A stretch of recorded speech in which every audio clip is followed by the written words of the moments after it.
En mi graduación, mi padre gritó desde las gradas, no aplaudan, yo pagué esa carrera, no ella. 2000 personas miraron. Mis manos temblaron, pero sonreí, volví al podio y dije 7 palabras. El decano miró a mi padre. Seguridad se acercaba. Mi nombre es Avery Sterling. Tengo 22 años. No aplaudan. Yo pagué esa carrera, no ella.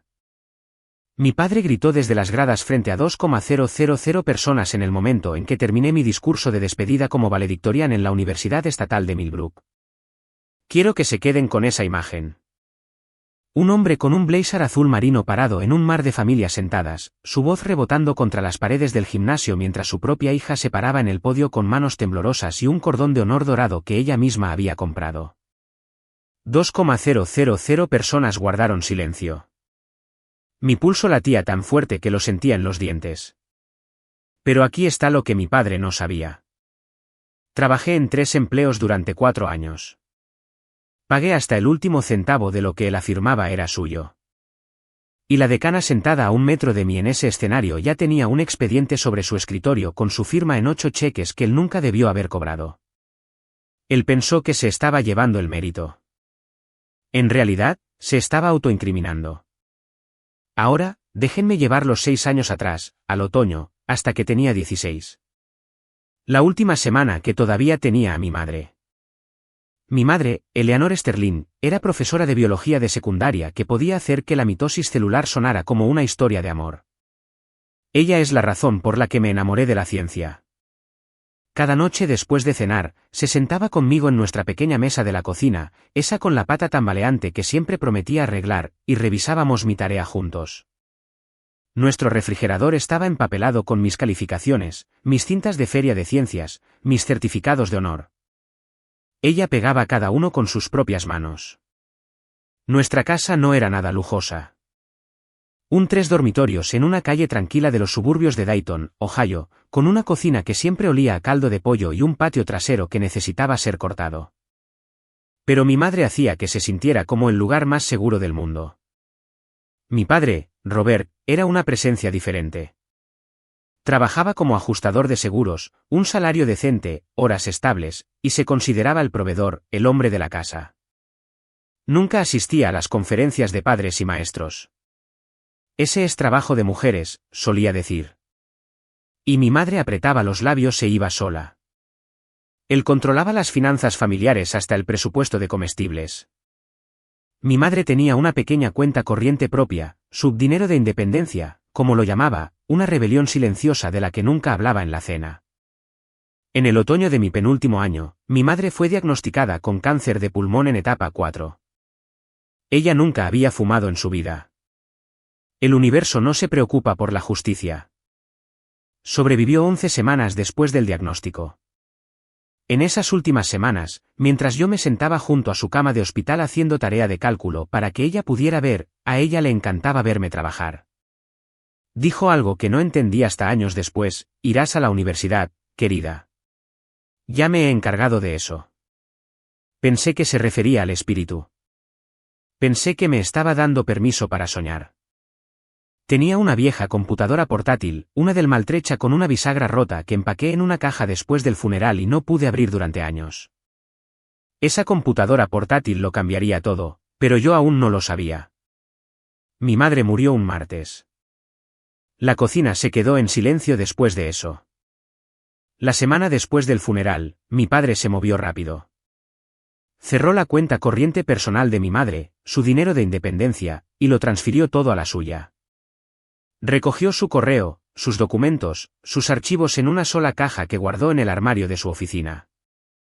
Yo me encargaré del papeleo de ahora en adelante, dijo, parado en el pasillo con una pila de sobres. Todo el correo viene a mí primero. No quiero que te preocupes por las facturas. Yo tenía 16 años. Mis abuelos de ambos lados habían fallecido. No tenía hermanos, ni tías o tíos cerca, solo una tía abuela, Beatrice, que vivía a 3 estados de distancia y enviaba tarjetas de cumpleaños con billetes de $10. Robert Sterling era la única familia que me quedaba. Cuando tu mundo se reduce a una persona, no cuestionas los términos. Él reestructuró la casa como reestructuraba las reclamaciones en el trabajo, eficientemente, sin consultarme. La mesa del comedor pasó de tener 3 sillas a 2. Él se sentaba a la cabecera. Yo retiraba los platos. La silla de lectura de mi madre se movió al garaje. Su abrigo desapareció del gancho junto a la puerta. Una chica de tu edad debería saber cómo dirigir un hogar, me dijo una noche mientras fregaba una olla. Tu madre lo hacía. Ahora es tu turno. Yo cocinaba la cena todas las noches. Limpiaba los baños los sábados. Planchaba sus camisas los domingos. Me decía a mí misma que esto era el duelo, su forma de lidiar con ello. Me decía que se suavizaría. No lo hizo. Y en algún momento de ese periodo, en esos meses en los que estaba demasiado sumida en el luto para prestar atención a algo más que la supervivencia, comenzaron a llegar cartas de universidades y fundaciones de becas. Cartas dirigidas a mí.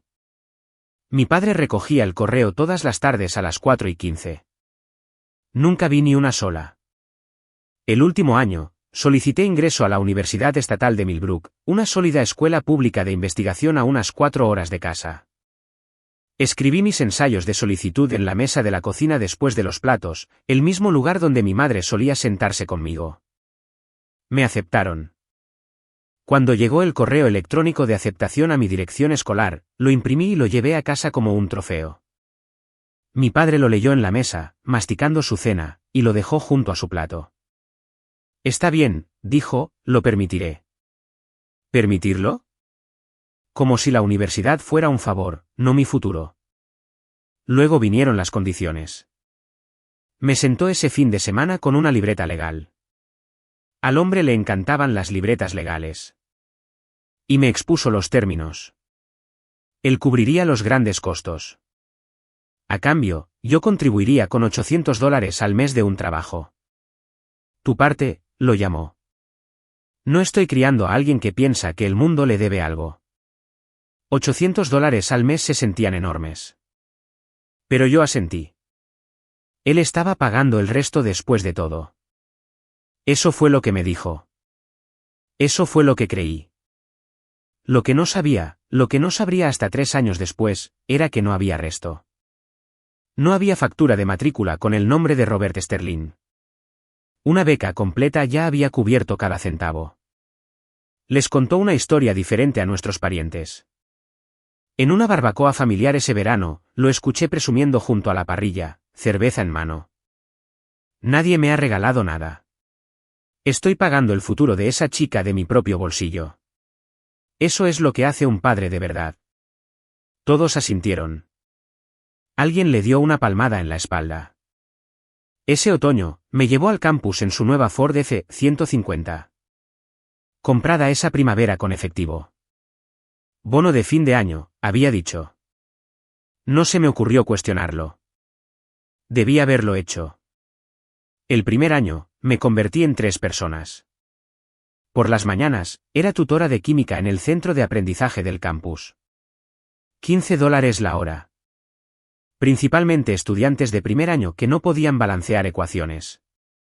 Por las tardes, entre clases, trabajaba en el mostrador de circulación de la biblioteca universitaria, un puesto de trabajo federal que pagaba el salario mínimo pero me permitía estudiar en los turnos lentos. Los fines de semana, trabajaba como catering para una empresa llamada Silver Leaf Events. Camisa blanca, pantalones negros, pies doloridos, cargando bandejas de pasteles de cangrejo para gente que usaba zapatos que costaban más que mi alquiler mensual. 18 horas de crédito, 3 trabajos, 4 o 5 horas de sueño en una buena noche. Mis zapatillas se rompieron por la suela en octubre. Las reparé con cinta adhesiva y seguí adelante porque no había alternativa. Mi promedio de calificaciones al final del primer semestre, 3.97. Para la primavera, 3.95. Estuve en la lista del decano ambos trimestres. Cada mes, el día primero, transfería $800 a la cuenta de mi padre. Él nunca me lo agradeció. Nunca preguntó cómo estaba. Nuestras llamadas telefónicas de los domingos seguían el mismo guión. ¿Lo enviaste? Sí. Bien. Clic. Solo una vez. Lo llamé para decirle que había entrado en la lista del decano. Hubo una pausa en la línea y luego solo dijo, es solo una lista, Avery. Llámame cuando tengas un trabajo de verdad. Colgué y miré fijamente la pared de mi dormitorio durante mucho tiempo. Mi compañera de cuarto, Rachel Torres, una estudiante de sociología de Phoenix, con una risa que podía llenar un estadio, me miró desde su cama y dijo, ¿estás bien? Bien, dije. No estaba bien, pero aún no sabía cuán lejos de estar bien estaban realmente las cosas. Estaba destrozando mi cuerpo para pagar una deuda que no existía. Y el hombre que la cobraba estaba gastando el dinero real en muebles de patio. El segundo año, el fin de semana de los padres. Mi padre vino al campus por primera y única vez. Había estado nerviosa por ello durante semanas, no porque me avergonzara de mi vida, sino porque había comenzado a notar que mi vida no se parecía a la de alguien cuyo padre estaba pagando por todo. Mi dormitorio era austero. Mi guardarropa de tiendas de segunda mano. Comía ramen 3 noches a la semana, pero había organizado un recorrido por el campus, reservado una mesa en el comedor, incluso había planchado una blusa que encontré en Goodwill para parecer arreglada. Robert llegó en su F-150 vistiendo un polo Ralph Lauren, gafas de sol de aviador y la confianza de un hombre que creía en su propia mitología. Lo presenté a la profesora Diana Coulton, mi asesora académica, una mujer aguda y paciente de unos 45 años que había mostrado interés en mi investigación. Así que tú eres quien le está llenando la cabeza con trabajo de laboratorio, le dijo mi padre dándole la mano con demasiada firmeza. La profesora Coulton sonrió cortésmente. Avery es una de las estudiantes más fuertes del departamento. Robert se rió. Ese tipo de risa que en realidad no es una risa. ¿Crees que un título en ciencias la ayudará? Le sigo diciendo, encuentra un buen hombre. Establécete. Pero ella quiere jugar a ser científica. Se inclinó como si estuviera compartiendo un secreto a mi costa. El silencio duró unos 2 segundos, pero sentí cada milisegundo. Los ojos de la profesora Coulton parpadearon hacia mí. Yo miré al suelo. Más tarde, mientras me acompañaba de regreso a mi dormitorio, ella preguntó en voz baja, ¿tu padre siempre es así? Es anticuado, dije. Ella asintió, pero pude ver lo que estaba pensando. Una estudiante que trabaja 3 empleos cuyo padre afirma que está pagando por todo. Un padre que no quiere que su hija use su título. Algo no cuadraba. Y Diana Coulton era el tipo de mujer que notaba cuando los números no estaban equilibrados. Las llamadas de los domingos empeoraron el segundo año. Seguían un patrón tan predecible que podría haberlo guionizado. Habría con dinero. ¿Lo enviaste? Luego cambiaba la culpa. Tu madre se ha ido, Avery. Soy el único que queda. ¿Sabes lo que sacrifiqué para mantenerte en esa escuela? Y cerraba con control. Me lo debes. No lo olvides. Cada domingo. Mismo ritmo, mismas palabras, como una letanía que había memorizado. Rachel comenzó a notar. Ella estaba en su cama fingiendo leer mientras yo estaba sentada en la mía con el teléfono pegado a la oreja, respondiendo con monosílabos. Después de colgar, me veía entrar al baño y cerrar la puerta. Ella nunca dijo nada sobre el hecho de que siempre dejaba correr el agua del grifo. Sabía qué sonido estaba cubriendo el agua corriente. Un domingo de noviembre, Robert pidió más. Envía $200 extra este mes. La caldera necesita reparaciones. $200 que yo no tenía. Me salté comidas durante 2 semanas. Le dije a Rachel que estaba haciendo ayuno intermitente y se los transferí. Mientras tanto, Robert les contaba a sus amigos una historia sobre el sacrificio. Lo sé porque su amigo Frank Murdoch me lo mencionó en Navidad. Tu papá habla de ti todo el tiempo, cariño. Dice que te está costando un ojo de la cara, pero que no lo cambiaría por nada. Sonreí. ¿Qué más podía hacer? Pero Rachel, que pagaba menos por semestre que yo, y cuyos padres no contribuían en nada, me sentó una noche con la franqueza que solo una verdadera amiga puede manejar. Avery, le pagas a tu papá $1,000 al mes y él dice que está pagando tu matrícula. Tú trabajas 3 empleos. Yo trabajo 0. Algo no cuadra. Le dije que estaba pensando demasiado, pero la semilla estaba allí. Y las semillas, dadas el tiempo suficiente, tienden a romper el concreto.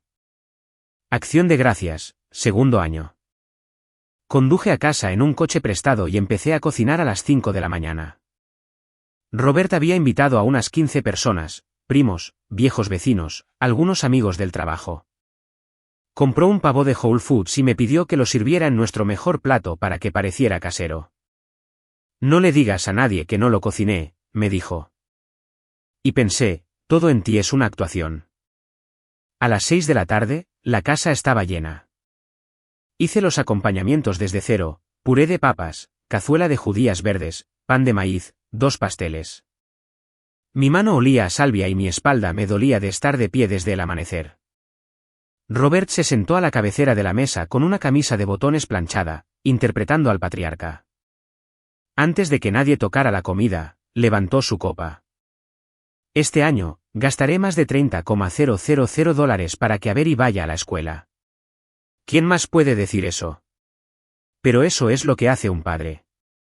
Aplausos. Aplausos reales. El esposo de mi prima silbó. Yo me senté con las manos en el regazo. Una tía se inclinó y me preguntó qué estaba estudiando. Comencé a explicar mi investigación en bioquímica, un proyecto de inhibición enzimática del que estaba genuinamente orgullosa. Conseguí unas 2 frases antes de que Robert me interrumpiera a través de la mesa. Investigación. Dijo la palabra como si le supiera mal. Mi dinero, su pasatiempo. Risas. Algunas incómodas, pero risas. Apreté mi servilleta en mi muslo bajo la mesa tan fuerte que mis nudillos se pusieron blancos. Más tarde, mientras yo lavaba los platos sola en la cocina, mi tía abuela Beatrice apareció a mi lado.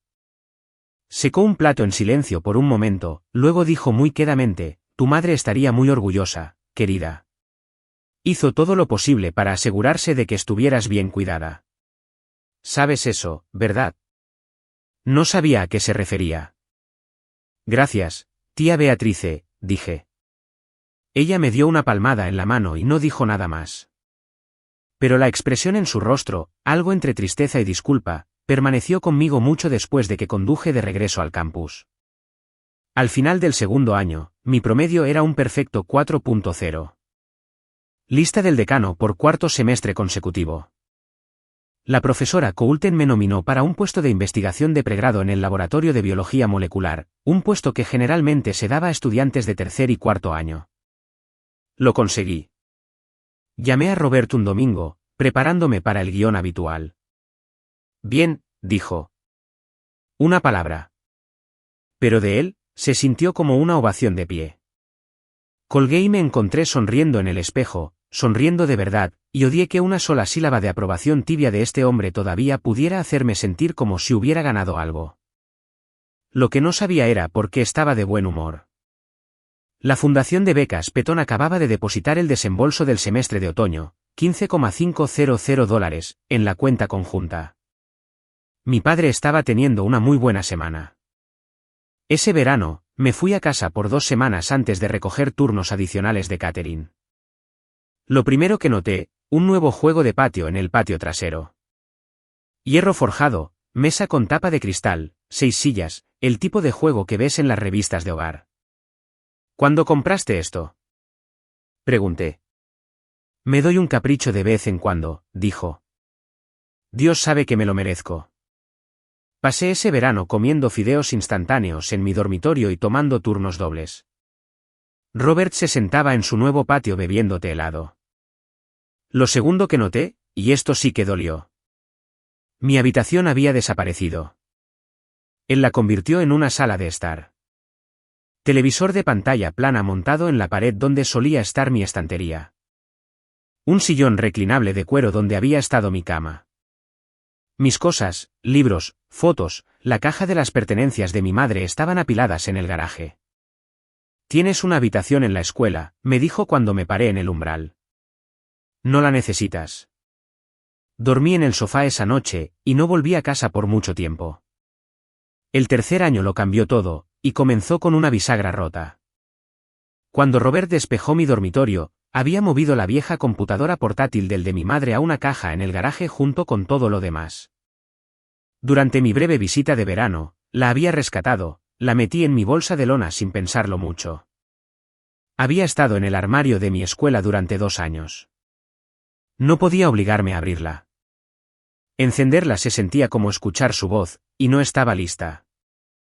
Pero ese octubre, necesitaba una computadora de respaldo. Mi propia computadora portátil se había averiado durante los exámenes parciales, y no podía pagar un reemplazo. Así que llevé la de la mesa de ayuda de informática del campus y pregunté si podían hacerla funcionar. 3 días después, el técnico me llamó, recuperé el disco duro. Todo está ahí. La llevé de vuelta a mi dormitorio, esperé hasta que Rachel se fue a clase, me senté en mi cama con la computadora portátil abierta en mis rodillas, y el escritorio de mi madre me miraba fijamente.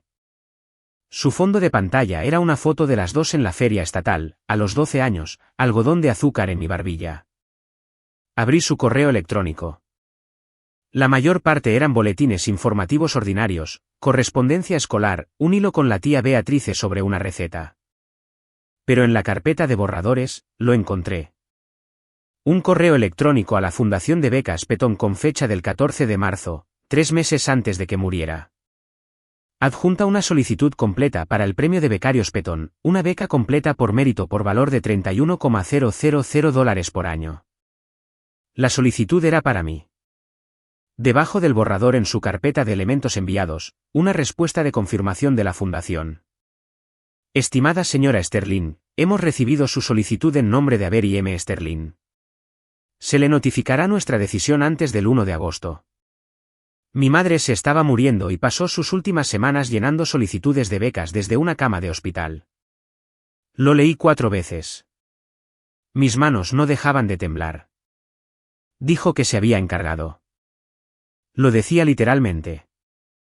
Pero si me habían otorgado esta beca, ¿dónde estaba el dinero? A la mañana siguiente, entré a la oficina de ayuda financiera a las 8 de la mañana en punto y me senté frente a una consejera llamada Linda. Mi voz era firme, pero mis manos agarraban la correa de mi bolso con tanta fuerza que me dolían los dedos. Tengo una pregunta, dije. ¿Alguna vez se ha otorgado alguna beca a mi nombre? Linda tecleó, hizo clic, se desplazó. Luego levantó la vista con una expresión que no pude descifrar. Sí, el premio de becarios Petón, beca completa por mérito, $31,000 por año académico, actualmente en su 3er año de desembolso. La habitación se inclinó. ¿Desembolso? Repetí. ¿A quién? A la cuenta de estudiante vinculada a su archivo. La cuenta está a su nombre. Avery M. Sterling con un cofirmante autorizado. Leyó el nombre en la pantalla. Robert R. Sterling. No recuerdo cómo se veía mi cara, pero Linda se inclinó hacia adelante. Señorita Sterling, ¿está bien? No estaba bien. Estaba haciendo matemáticas. 4 semestres a $15,500 cada uno, más 2 ya procesados. 6 desembolsos hasta ahora, por un total de más de $90,000, depositados en una cuenta que mi padre había abierto cuando yo tenía 17 años. Una cuenta de la que nunca había visto un estado de cuenta, una cuenta que él me dijo que era para emergencias. ¿Se ha aplicado algo de ese dinero a mi matrícula? Pregunté. Linda revisó. Su matrícula ha sido pagada en su totalidad cada semestre por el desembolso de la beca. Entonces, la matrícula estaba cubierta al 100% más un estipendio para libros y gastos de manutención. Me recliné. 3 trabajos, $800 al mes enviados a mi padre, las comidas que me había saltado, los zapatos que había reparado con cinta adhesiva, todo por una factura que no existía. $124,000 hasta la fecha. Y yo no había visto ni un solo centavo. Gracias, dije porque no sabía qué más decir. Salí de esa oficina y me senté en un banco fuera del edificio administrativo durante 45 minutos, viendo a los estudiantes pasar con sus mochilas y sus tazas de café, y sentí que toda la arquitectura de mi vida se reajustaba. Llegó el domingo. El teléfono sonó a su hora habitual. Ya casi termina el mes, Robert dijo. Envíalo temprano. Necesito llantas nuevas. Estaba sentada en mi cama. Rachel estaba en la biblioteca. El dormitorio se sentía enorme y sofocante al mismo tiempo. De acuerdo, dije. Mi voz se quebró en la segunda sílaba, apenas, una fractura capilar, y contuve la respiración, esperando ver si él lo notaba. No lo hizo. Nunca escuchaba lo suficientemente atentamente como para notar. Y Avery, no llegues tarde. No debería tener que recordártelo cada mes. No llegaré tarde. Bien. Colgó. Puse el teléfono boca abajo sobre mi colchón y caminé hacia el baño. Abrí la ducha, el viejo truco, el que Rachel fingía no conocer, y me senté en el suelo de azulejos y dejé que 6 años de obediencia se abrieran. Lloré hasta que me dolieron las costillas. No porque estuviera triste, sino porque estaba furiosa.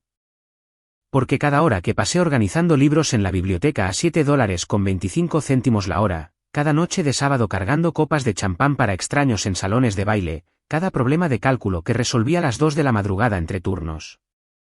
Todo eso se había construido sobre una mentira. Él no había pagado ni un solo dólar por mi educación. Mi madre moribunda había asegurado mi futuro desde una cama de hospital, y mi padre se lo había robado y lo había llamado suyo. Cuando Rachel volvió, me encontró en la cama, sin lágrimas y con una libreta legal en el regazo. ¿Estás bien?, preguntó. No, dije. Por primera vez, dije la verdad cuando alguien me hizo esa pregunta. Le envié los $800 ese mes. Fue el último $800 que él recibiría de mí. Pero no lo confronté. Aún no, una confrontación sin pruebas es solo una pelea. Y las peleas con Robert Sterling estaban diseñadas para perderse. Necesitaba pruebas. Necesitaba a alguien con autoridad. Necesitaba a la decana. Fui primero con la profesora Coulton. Me senté en su oficina, estanterías de piso a techo, una tabla periódica enmarcada detrás de su escritorio, el leve olor a café negro, y le conté todo. La beca, la cuenta conjunta, los $800 al mes, los 3 trabajos, todo. Ella escuchó sin interrumpir. Cuando terminé, se quitó las gafas, las puso sobre una pila de papeles y dijo, me he estado preguntando sobre esto desde el fin de semana de los padres. Tienes una estudiante que trabaja 3 empleos cuyo padre afirma que paga la matrícula completa. Hice los números en mi cabeza después de conocerlo. No encajaban. Se puso las gafas de nuevo. Avery, lo que describes es fraude de becas. Esto no es un desacuerdo familiar. Necesitas hablar con la decana. 2 días después, estaba sentada frente a la decana Patricia Harwell en su oficina en el 4º piso del edificio administrativo. Era una mujer alta de unos 50 y tantos años con cabello plateado y el tipo de calma autoridad que te hacía sentir que el edificio mismo estaba escuchando. Le conté lo que había encontrado. Ella pidió a la oficina de ayuda financiera que extrajera el historial completo de desembolsos de Robert. En una semana, lo tenían. 8 cheques, 1 por semestre, cada uno firmado por Robert R. Sterling, cada uno depositado en la cuenta conjunta. Ni un solo dólar había sido redirigido a mí o aplicado más allá del pago automático de la matrícula. El estipendio para libros y gastos de manutención, miles de dólares por semestre destinados a sostenerme, fue directamente a su bolsillo. La decana Harwell cerró la carpeta y me miró. Señorita Sterling, quiero que entienda que lo que está describiendo no es un desacuerdo familiar. Es robo. Me dijo que la universidad abriría una investigación interna formal. Me dijo que mantuviera todo confidencial. Si su padre se entera de que está bajo revisión, puede destruir evidencia o mover fondos. Necesitamos ser exhaustivos. Asentí. Podía ser exhaustiva. Había estado sobreviviendo gracias a la exhaustividad durante años. El último año de universidad fue lo más difícil que he hecho. No académicamente, sino emocionalmente. Ahora conocía la verdad. Cada llamada telefónica de los domingos, cada culpa, cada me lo debes aterrizaba de manera diferente cuando sabías que el hombre que lo decía había robado $124,000 del último deseo de su esposa muerta. Pero tenía que seguir el papel. Las instrucciones de la decana Harwell eran claras. Actúa normal. No lo alertes. Así que envié el dinero. Respondí las llamadas. Dije, sí, papá. Cuando cada célula de mi cuerpo quería gritar la verdad a través de la línea telefónica. Robert, mientras tanto, estaba apretando las tuercas. Comenzó a exigir que fuera a casa una vez al mes para pasar lista, dijo, lo que significaba para vigilarme. Todavía tenía acceso a mi cuenta bancaria original y revisaba mis transacciones como un auditor. ¿Qué es esto de $40 en tarjeta? ¿Para qué necesitas libros? ¿No tiene la escuela una biblioteca? También comenzó a planificar mi vida después de la graduación sin preguntarme. Te mudarás de vuelta a casa después de que termines, dijo durante una de sus llamadas dominicales. Consigue un trabajo cerca. Secretaria, recepcionista, algo sensato. No pagué para que te fueras a jugar a ser científica a otra ciudad. De hecho, me envió por correo electrónico una lista. Recepcionista, higienista dental, asistente administrativa, empleado de seguros. Ni una sola posición de investigación. ¿Ni una? Detrás de escena, hice mis propios movimientos. Abrí una nueva cuenta bancaria en una institución diferente, una que Robert no conocía. Empecé a canalizar mis cheques de pago allí. Me puse en contacto con la oficina de servicios legales de la universidad y comencé el proceso de eliminar a Robert como cofirmante autorizado de mi cuenta de estudiante. Una tarde, Robert llamó directamente a la oficina de ayuda financiera, preguntando por el estado de la matrícula de su hija. El personal, informado por la decana Harwell, le dio una vaga y alegre evasiva. Colgó satisfecho. No tenía idea de que las paredes se estaban cerrando. En abril de mi último año, la oficina del vicerrector me envió una carta. Había sido nombrada valedictorian de la clase, el promedio de calificaciones más alto en la clase de graduación, un 4.0 acumulativo summa cum laude con honores departamentales en bioquímica. Sostuve esa carta en mis manos y sentí dos cosas chocar, un orgullo tan feroz que ardía y un terror tan profundo que me aflojó las rodillas porque ser valedictorian significaba dar un discurso frente a todos, frente a él. La reacción de Robert fue inmediata y predecible. Llamó a las pocas horas de enterarse, todavía no sé quién se lo dijo, y su voz tenía esa calidez aceitosa que solo usaba cuando quería algo. ¿Das un discurso? Bien. Tienes que agradecerme frente a toda la multitud. Asegúrate de decir mi nombre claramente. Robert Sterling. Quiero que todos escuchen quién hizo esto posible. Por supuesto, papá. Esa noche, me senté en mi escritorio y escribí dos discursos.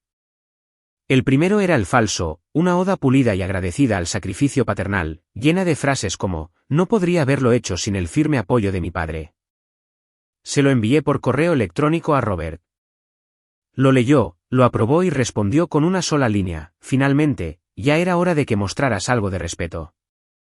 El segundo era el real. No voy a decirles lo que contenía todavía, pero les diré esto. No contenía el nombre de mi padre. Ni una sola vez. Imprimí ambas versiones. El falso fue aún sobreetiquetado como discurso aprobado. El real fue al bolsillo interior de mi toga de graduación, doblado 2 veces, presionado contra mi corazón. Todas las noches durante las siguientes 3 semanas, practiqué frente al espejo del baño mientras Rachel se sentaba en la tapa del inodoro cerrada y escuchaba. La mayoría de las noches, ella lloraba. Yo no. Ya había agotado mis lágrimas en la ducha hace mucho tiempo. La toga de graduación colgaba en la parte posterior de mi puerta. La miraba todas las noches antes de apagar la luz. Esa tela negra, ese cordón de honor dorado, y pensé, esto es mío. ¿Todo? ¿Cada hilo? 3 semanas antes de la ceremonia, la decana Harwell me llamó a su oficina. La carpeta sobre su escritorio era gruesa, tal vez 40 páginas. La abrió y la giró para que yo pudiera ver. 8 registros de desembolso, cada uno con la firma de Robert. Confirmaciones de enrutamiento bancario. Una hoja de cálculo que mostraba cada depósito, cada fecha, cada monto. $124,000 a lo largo de 4 años, meticulosamente recolectados por un hombre que les decía a todos, incluida a su propia hija, que era el quien hacía los sacrificios. La investigación está completa, dijo la decana Harwell. Cada desembolso del premio de becarios Petón fue depositado en una cuenta conjunta abierta por su padre cuando usted tenía 17 años. Él firmó por cada cheque como cofirmante autorizado. Hizo una pausa, dejando que eso se asiente. Además, sus registros de empleo confirman que usted ganó aproximadamente $38,000 a través de 3 trabajos durante 4 años y envió una porción significativa de eso a su padre como lo que usted cree que fue su contribución a la matrícula. $38,000 ganados a $15 la hora, a salario mínimo, a tarifas de catering de fin de semana. Cada centavo enviado a un hombre que ya estaba sentado sobre una beca completa. La universidad ha remitido este asunto a la oficina del fiscal de distrito del condado. La decana Harwell continuó, la acción formal comenzará después de la ceremonia. No queríamos que nada interfiriera con su día de graduación. La seguridad del campus también será informada sobre su padre en caso de que cause una interrupción. Luego sacó algo del fondo de la carpeta. Una sola hoja, una impresión de una carta que la Fundación Petón había incluido con la notificación de adjudicación original. Una carta escrita a mano por mi madre presentada con la solicitud. Reconocí su letra antes de leer una palabra. La decana Harwell la deslizó sobre el escritorio. Su madre escribió esto desde su cama de hospital. Pensé que deberías tenerlo. Lo leí. No compartiré cada palabra. Algunas cosas pertenecen solo a las personas para las que fueron escritas. Pero ella escribió que no sabía si viviría para verme graduarme, y quería asegurarse de que yo tendría la oportunidad que ella no tendría. Escribió que yo era la persona más valiente que jamás había conocido. Mi madre escribió esa carta mientras moría. Mi padre cobró el cheque que ganó. La doblé con cuidado, la puse en mi bolso y dije, gracias, decana Harwell. Usted se ha ganado más que un agradecimiento, Avery. Se ha ganado ese escenario. La última semana fue metódica. La traté como un protocolo de laboratorio. Pasos en orden, nada omitido, sin espacio para que la emoción descarrilara el proceso. Paso 1. Practiqué el discurso real todas las noches. De pie frente al espejo del baño, manos planas sobre el lavabo, hablando a mi propio reflejo hasta que las palabras dejaron de sentirse peligrosas y comenzaron a sentirse verdaderas. Rachel se sentaba con las piernas cruzadas en la alfombrilla del baño cada vez, asintiendo, ocasionalmente secándose los ojos. ¿Estás segura de esto?, preguntó el martes por la noche. No, dije, pero estoy harta de estar segura de quedarme callada. Paso 2. Con la guía de los servicios legales de la universidad, cerré oficialmente la cuenta conjunta que Robert había controlado. El proceso requirió documentación, mi firma, mi identificación, confirmación del estado de estudiante. El representante del banco preguntó si quería notificar al cofirmante. No, dije. Paso 3. Empaqué mi dormitorio. Todo lo que tenía cabía en 2 maletas y una mochila. 6 años de vivir con austeridad me habían enseñado a viajar ligero. No dejé nada atrás. Paso 4. Escribí una carta a Robert. Clara, fáctica, sin emoción. Declaraba que era consciente del premio de becarios Petón, los desembolsos y su interceptación de los fondos. Solicitaba el reembolso total y le informaba que ya no estaría en contacto. La sellé en un sobre y la fechó para el día después de la graduación. El cordón de honor dorado costó $25. Le había pedido a Robert que me enviara el dinero semanas antes. Él se había negado. ¿Para qué necesitas una cuerda elegante? Así que lo compré yo misma con dinero de las propinas de un turno de catering. Lo colgué en el pomo de la puerta de mi dormitorio vacío y lo miré en la oscuridad. El viernes, Rachel me envió un mensaje de texto. Compró boletos de avión e hizo una reserva para cenar en Mortons después para 5 invitados, sus amigos. Agregó un segundo texto. Hizo imprimir invitaciones. Por supuesto que lo hizo. La noche antes de la graduación, estaba sola. Rachel se había ido esa mañana. Su familia llegó temprano y ella se había mudado a su hotel por la noche. El dormitorio estaba desnudo. 2 colchones despojados, estantes vacíos, el tipo de silencio que solo existe en las habitaciones que solían estar llenas. Me senté en mi cama, solo con la sábana bajera, y abrí la computadora portátil de mi madre por última vez. Había revisado los correos electrónicos, los documentos, la solicitud de beca. Pero esa noche, encontré algo que me había perdido. Una foto enterrada en una carpeta etiquetada Avery. Una selfie que mi madre se había tomado de las dos cuando yo tenía 15 años. Estábamos en la cocina, una flor en el mostrador, un pastel torcido entre nosotras, ambas sonriendo como si el mundo fuera pequeño y seguro. Ya estaba más delgada de lo que debería haber estado. No me di cuenta en ese momento. Toqué la pantalla como si pudiera alcanzarla. Me gradúo mañana, mamá, le dije a la habitación vacía. Me lo gané como tú querías. A las 9 de la noche mi teléfono sonó. Robert, recuerda, dijo, lee el discurso que aprobé. Vístete elegante. Mis amigos estarán allí. Y Avery, su voz bajó a ese registro que usaba cuando quería sonar generoso. Este es un gran día para ambos. ¿Para ambos? Sí, papá, dije. Las palabras sabían a ceniza. Sería la última vez que le diría que sí. Después de colgar, planché mi toga de graduación. No porque estuviera arrugada, la tela estaba bien, sino porque necesitaba algo que hacer con mis manos a las 2 de la mañana. La plancha siseaba de un lado a otro, el vapor se curvaba sobre el escritorio a mi lado. La foto de mi madre, mi birrete de graduación y 2 discursos doblados, uno una mentira, el otro la verdad. No dormí.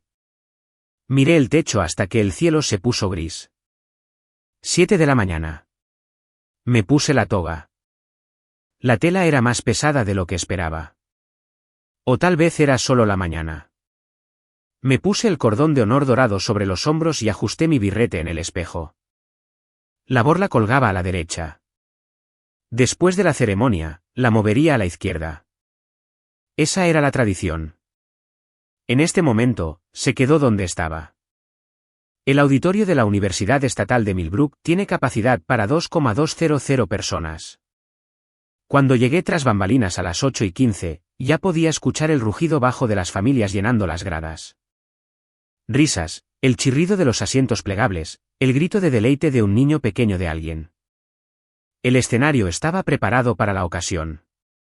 Banderines universitarios en azul marino y oro, un podio con el sello de la escuela, una mesa larga con portadocumentos de diplomas apilados, filas de sillas para la facultad con sus atuendos académicos.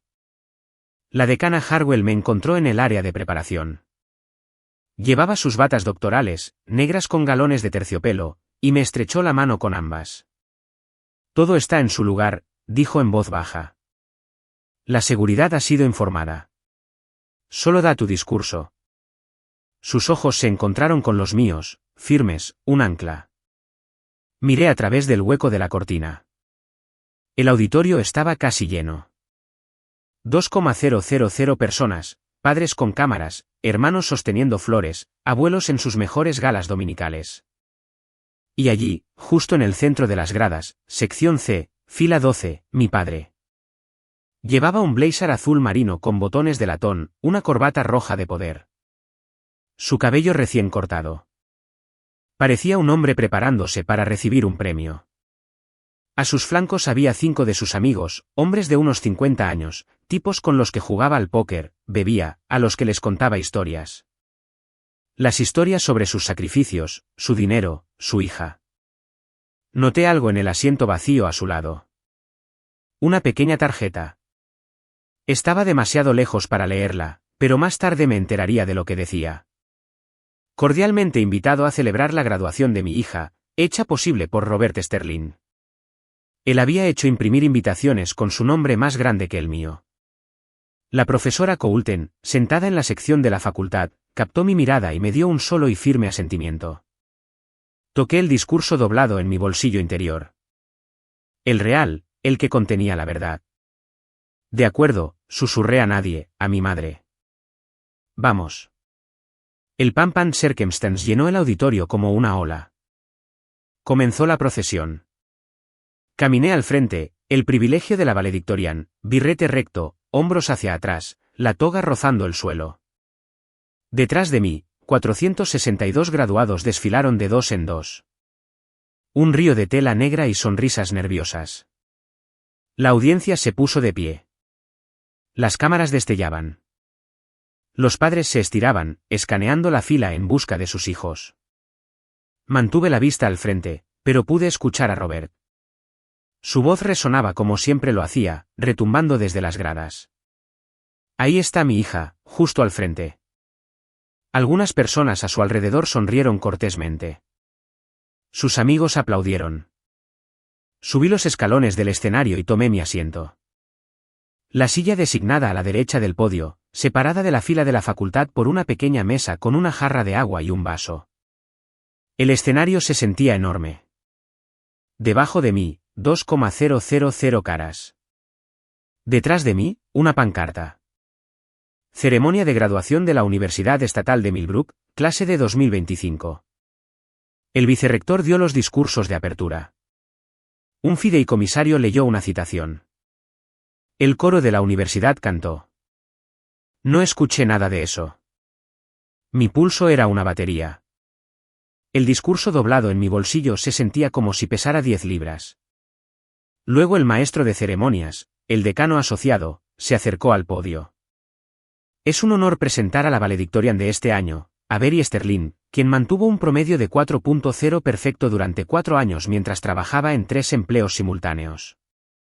Se gradúa summa cum laude con honores departamentales en bioquímica y ha sido galardonada con la máxima distinción académica de la universidad. Damas y caballeros, Avery Sterling, trabajando en 3 empleos simultáneos. Vi a Robert moverse en su asiento cuando el maestro de ceremonias lo dijo. Su mandíbula se apretó. Ese detalle no estaba en el guión que él había imaginado. El que donde su dinero hacía posible todo esto, y su hija era simplemente lo suficientemente talentosa como para aprovechar su generosidad. Me puse de pie. Caminé hacia el podio. Puse ambas palmas planas sobre la madera. 2,000 personas, silencio absoluto. Abrí la boca. Hace 4 años, dije, entré a este campus con 2 maletas, una computadora portátil usada y 3 solicitudes de trabajo ya llenas. Algunas personas rieron. No estaba bromeando, pero sonaba como un comienzo humilde, el tipo de apertura que las audiencias esperan de las valedictorians. No lo era. Era la primera línea de la verdad. Vine aquí por una mujer que creía que la educación era lo único que nadie te podía quitar. Mi madre, Eleanor Sterling, era profesora de biología de secundaria. Ella me enseñó que cada ecuación tiene una solución, que cada pregunta merece una respuesta honesta, y que la parte más difícil de cualquier experimento no es la hipótesis. Es tener el coraje de mirar los datos. Hice una pausa. En las gradas, algunos padres ya estaban secándose los ojos. La historia de mi madre no era complicada. Una maestra que murió demasiado joven, pero era real, y las cosas reales aterrizan de manera diferente al rendimiento. Ella no puede estar aquí hoy, pero todo lo que soy comenzó con ella. No miré a Robert cuando lo dije. No necesitaba hacerlo. Podía sentirlo. Hablé de los trabajos, de tutorías, de la biblioteca, de los turnos de catering. Aprendí bioquímica en aulas, y aprendí resistencia en cocinas de banquetes. Serví aperitivos en eventos donde las servilletas costaban más que mis comestibles semanales. Cada hora de crédito que obtuve, la obtuve 2 veces. Una en el aula, otra en el reloj. La audiencia estaba quieta, no incómoda, cautivada. Pero en la sección C, fila 12, algo estaba cambiando. Robert Sterling había venido a esta ceremonia para escuchar su nombre, para escuchar a su hija agradecerle públicamente con un micrófono frente a sus amigos y 2,000 testigos. Estaba esperando la línea que él había aprobado, no podría haberlo hecho sin el firme apoyo de mi padre. Nunca llegó. Miré por el rabillo del ojo cómo su postura se tensaba. Sus manos agarraban sus rodillas, su sonrisa se agriaba. Los amigos a su lado intercambiaron miradas. Algo estaba a punto de romperse. Sucedió entre oraciones. Acababa de terminar de decir, cada dólar que gasté en esta educación, lo gané yo misma, cuando un sonido cortó el auditorio como un disparo. Una silla, de metal, plegable, se levantó de golpe contra la grada detrás de ella. Y luego una voz a la que yo había obedecido durante 22 años resonó a través de 2,000 personas, no aplaudan. Yo pagué esa carrera, no ella. Robert estaba de pie, blazer desabrochado, rostro carmesí, venas visibles en su cuello incluso desde el escenario. Señaló hacia mí como si estuviera regañando a un niño en una tienda de comestibles. Excepto que la tienda de comestibles tenía 2,000 testigos y un sistema de sonido. Ella no habría durado ni un semestre sin mi dinero, gritó. Todo lo que ella tiene, yo se lo di. Esa toga, ese cordón, ese podio, yo pagué por todo eso. El auditorio quedó en silencio tan rápido que se sintió como si el aire hubiera sido succionado. Alguien dejó caer un programa. Un bebé comenzó a llorar 3 secciones más allá. 2,000 cabezas se giraron hacia la sección C, fila 12, hacia un hombre con un blazer azul marino que acababa de detonar su propia reputación y aún no lo sabía. Sus 5 amigos se quedaron paralizados. Uno de ellos, supe más tarde que era Frank Murdoch, se cubrió lentamente la cara con la mano. Me quedé de pie en el podio. El micrófono todavía estaba encendido. Podía escuchar mi propia respiración a través de los altavoces, amplificada, y sabía que la audiencia también podía escucharla. Mis manos temblaban. Agarré los bordes del podio para detenerlas. Mi corazón latía tan fuerte que pensé que podría desmayarme, pero no lloré. Miré la veta de la madera debajo de mis dedos. Miré a la decana Harwell, sentada a mi izquierda en el escenario. Ella se encontró con mis ojos y me dio un asentimiento. Pequeño, casi imperceptible, pero lo vi. Lo sentí y sonreí. No una sonrisa amplia, no una de victoria. ¿La tranquila? La que viene después de haber estado esperando que algo finalmente termine para que la verdad pueda comenzar. Di un paso atrás hacia el micrófono. 7 palabras. Las había ensayado frente al espejo del baño durante 3 semanas. Las había dicho tantas veces que habían perdido su forma y se habían convertido en sonido puro. Y luego las dije más hasta que se convirtieron en algo más duro. No solo palabras, sino una línea trazada en el suelo. Me incliné hacia el micrófono. Mi voz no tembló. Pagué cada centavo yo misma. Silencio. 3 segundos completos. El tipo de silencio en el que se puede escuchar el zumbido del sistema de ventilación. Luego un murmullo, bajo al principio, que recorrió la audiencia como una piedra arrojada al agua. Cabezas girando, cejas levantándose, gente inclinándose unas hacia otras. ¿Qué dijo? ¿Escuchaste eso? Seguí adelante, firme, como leyendo datos en voz alta en un laboratorio. 3 trabajos, 4 años, cada pago de matrícula, cada libro de texto, cada comida. Los registros financieros están en el archivo de la oficina de la decana. Me giré ligeramente, no totalmente hacia Robert, pero lo suficiente. Y el premio de becarios Petón, la beca completa por mérito que mi madre solicitó antes de morir, la que cubrió toda mi educación. Mi voz se mantuvo nivelada. Esos fondos fueron interceptados y cobrados por otra persona. Los registros de desembolso con firmas también están en el archivo. No dije su nombre. No necesitaba hacerlo. Cada persona en ese auditorio sabía a quién estaba mirando. Robert estaba de pie en las gradas, con la boca abierta, sin emitir sonido. El carmesí se drenó de su rostro y lo dejó gris. Parecía un hombre que acababa de escuchar una puerta cerrarse detrás de él. Los murmullos se convirtieron en una ola. Podía escuchar fragmentos. ¿Dijo que robó? ¿La beca? ¡Oh, Dios mío! En la esquina más lejana de las gradas, mi tía abuela Beatrice se llevó ambas manos a la boca y comenzó a llorar. La profesora Coulten en la sección de la facultad no se movió. Simplemente cerró los ojos por un largo momento. Como lo haces cuando algo que sospechabas resulta ser cierto, y la confirmación duele de todos modos.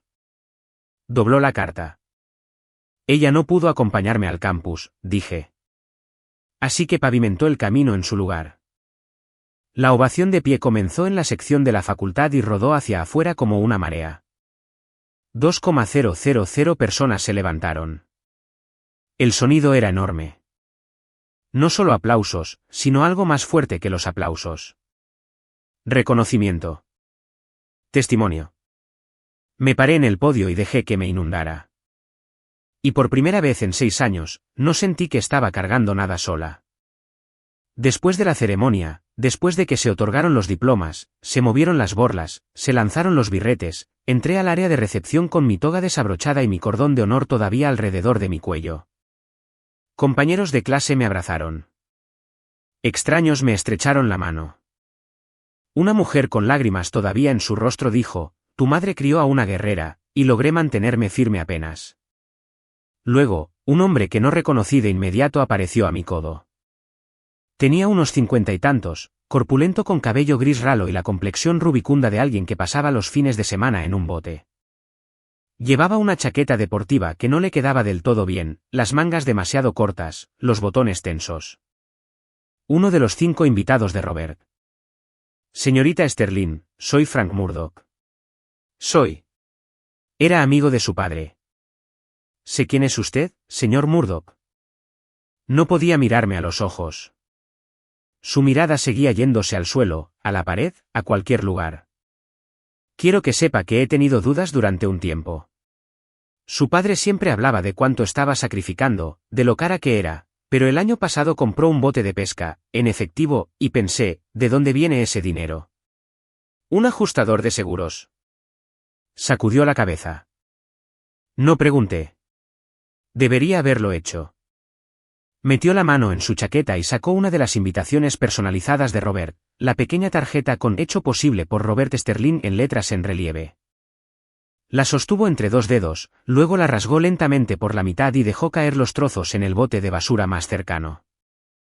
Le creí durante 20 años, Frank dijo. Eso es culpa mía. Le di la mano. La estreché. Su agarre era incierto, casi disculpándose. Nos contó, sabe, después de que usted se graduara, su plan era que usted administrara una lavandería que estaba considerando comprar. La boca de Frank se torció. ¿Una lavandería para una chica que acaba de graduarse valedictoriana en bioquímica? Se alejó. Sin drama, sin arco de redención, solo un hombre que admitió haber mirado hacia otro lado y que no podía seguir haciéndolo. Lo vi cruzar el estacionamiento solo. Ninguno de los otros amigos de Robert vino a hablar conmigo, pero tampoco ninguno fue a buscar a Robert. 2 semanas después de la graduación, la maquinaria comenzó a moverse. La oficina del fiscal de distrito del condado abrió un caso formal contra Robert Sterling. Los cargos: robo por engaño, $124,000 en fondos de becas interceptados fraudulentamente durante 4 años, y robo de servicios por los aproximadamente $38,000 que gané y le envié bajo falsos pretextos. Si usó el servicio postal de E.U. para recibir alguno de los cheques de desembolso. Los cargos de fraude postal también estaban sobre la mesa. Las llamadas telefónicas dominicales de mi padre sobre el sacrificio y el deber habían construido un rastro de papel que ahora conducía al escritorio de un fiscal. La Universidad Estatal de Millbrook emitió una declaración formal confirmando que yo había sido víctima de desviación de becas y que el asunto había sido remitido a las fuerzas del orden. El Fondo de Emergencia para Estudiantes de la universidad me reembolsó $38,000, mis ganancias de 4 años pendientes de recuperación de Robert. No fue un regalo. Fue una restitución a través de la institución y la recuperarían cuando el proceso legal concluyera. La Fundación de Becarios Petón respondió con un anuncio de que implementarían protocolos de desembolso directo al estudiante para todos los premios futuros. No más cuentas cofirmadas, no más intermediarios. Mi caso se convirtió en la razón. Robert contrató a un abogado defensor. Solo el anticipo se reportó en más de $15,000. Su bote de pesca, la compra en efectivo que Frank Murdoch había encontrado sospechosa, fue identificado como un activo potencial para la confiscación. Los nuevos muebles de patio, la F-150, la pantalla plana en mi antiguo dormitorio, todos comprados durante los años en que los cheques de beca estaban llegando. No seguí cada desarrollo. No necesitaba hacerlo. Los documentos hablaban por sí mismos, tal como la decana Harwell había prometido. Lo que me enfoqué en cambio fue la carta de oferta sentada en el mostrador de mi cocina, una posición de asociada de investigación en un laboratorio de biotecnología en Research Triangle Park, Carolina del Norte. Salario inicial, $65,000. Beneficios, un 401k. Mi nombre en artículos publicados. La firmé el mismo día que firmé el contrato de arrendamiento de mi primer apartamento, un estudio con una ventana que daba a un estacionamiento, lo que no suena a mucho, pero era mío. Cada pie cuadrado de él era mío. La llamada llegó un mes después. Número desconocido. Casi no contesto, pero algo en mí, la parte que todavía era, después de todo, una hija, contestó. Destruiste mi vida. La voz de Robert era plana, despojada de la fanfarronería bajo la que había crecido. Sin calidez, sin encanto, sin actuación. Solo un hombre hablando desde la habitación en la que estaba sentado, solo frente a todos, frente a mis amigos. Me humillaste, Avery. Soy tu padre. Yo estaba parada en mi estudio. La luz de la tarde entraba por la ventana y caía sobre el mostrador de la cocina donde estaba mi carta de oferta, ya firmada. La foto de mi madre, la selfie de la cocina, la de la flor y el pastel, estaba pegada a la pared sobre mi escritorio. Eres mi padre, dije. Esa es exactamente la razón por la que esto duele. Todo lo que hice fue por ti. Robaste $124,000 de una beca que mamá solicitó mientras se moría. Te llevaste $38,000 que gané trabajando 3 empleos. Me dijiste que te debía. Le dijiste a todos que te sacrificaste por mí. Nada de eso era cierto. Yo te crié. Tú no pagaste mi educación. Los registros lo demuestran. Y ya no voy a discutir sobre hechos. Hubo un silencio en la línea. No el silencio cómodo, no el que significa entendimiento, sino el que significa que se ha golpeado una pared. Te arrepentirás de esto, dijo. Volverás. No, dije, no lo haré. Terminé la llamada, puse el teléfono sobre el mostrador, lo miré durante mucho tiempo. Este pequeño rectángulo que había transportado 6 años de intentos de culparme y interrogatorios dominicales y demandas. Esta pequeña máquina a través de la cual un hombre había controlado a su hija desde 4 horas de distancia. Luego bloqueé el número. No lloré. Ya había llorado. Lo que sentí fue algo más tranquilo y grande, como salir de un edificio en el que habías estado encerrada durante tanto tiempo que olvidaste que había clima. Miré la foto de mi madre en la pared. Estoy bien, mamá, dije. El apartamento estaba tranquilo, el tipo de tranquilidad que yo podía elegir. 6 meses después, soy alguien que reconozco. Trabajo en el laboratorio de biotecnología. Llevo una bata blanca con mi nombre bordado en el bolsillo. Avery Sterling, asociada de investigación, Departamento de Biología Molecular. Y cada mañana cuando engancho mi tarjeta de identificación a mi cordón, pienso en una chica reparando sus zapatillas con cinta adhesiva para poder llevar copas de champán a través de un salón de baile. Esa chica me trajo hasta aquí. Le debo todo. Mi apartamento tiene muebles ahora. No muchos, pero míos. Un escritorio de una tienda de segunda mano. Una estantería que ensamblé yo misma. Una pequeña suculenta que Rachel trajo cuando me visitó el mes pasado, todavía viva de alguna manera a pesar de mis mejores esfuerzos. Ella entró, miró a mi alrededor en mis 380 pies cuadrados y dijo, es perfecto. Lo dijo en serio. Podía notarlo porque no estaba llorando. Empecé terapia. Me resistí al principio. Me dije a mí misma que estaba bien. Lo había manejado. Había terminado. Pero mi terapeuta, la doctora Nolan, dijo algo en nuestra primera sesión a lo que sigo volviendo. La supervivencia no es lo mismo que procesar. Lo sobreviviste. Ahora necesitamos que tu sistema nervioso sepa que ha terminado.